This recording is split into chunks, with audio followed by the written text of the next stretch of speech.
నాకు 3 పిల్లలు. Present 8th month మా బేబీకి.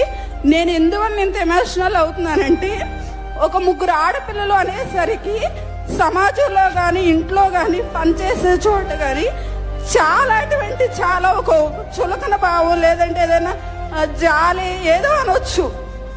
నీకు ఎంతమంది పిల్లలమ్మా అనగానే 3 ఆడపిల్లలు అనేసరికి నా వైపు ఏదోలంగా చూడటం ఒక క్వశ్చన్ మార్క్.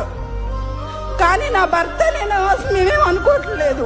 ఆ 3 పిల్లల్ని కూడా సమాజానికి లేదా వాళ్ళ కాళ్ళ మీద వాళ్ళు నిలబెట్టినట్టు చేయాలని మేము చాలా ప్రయత్నిస్తున్నామండి. ఇంట్లో ఈ అమ్మాయి విషయం చూశారు. సమాజంలో కొన్ని సవాళ్లు వస్తూ ఉంటాయి. వాళ్ళ ఫాదర్ రాజకీయాల్లో ఉంటే కుటుంబం కూడా సఫర్ అయ్యే పరిస్థితి వచ్చింది. అలాంటి జరగడం చాలా దౌర్భాగ్యం, బాధాకరం. రెండో విషయం వారు చెప్పినప్పుడు 3 ఆడపిల్లలుంటే అందరిలో కూడా మగపిల్లలు లేరని చులకనగా చూడడం, దీన్ని ఏమనాలో నాకైతే అర్థం కావడం లేదు. ఇంకా సమాజంలో చాలా మార్పులు రావాలి. నేను ఆ అమ్మాయికి ఒకటే చెప్తున్నా, మీరు 3 ఆడపిల్లలు, మీరు అదృష్టవంతులు. మగపిల్లల కంటే ఆడపిల్లలే తల్లిదండ్రుల్ని బాగా చూసుకుంటారు, నాకు అనుమానం కూడా లేదు.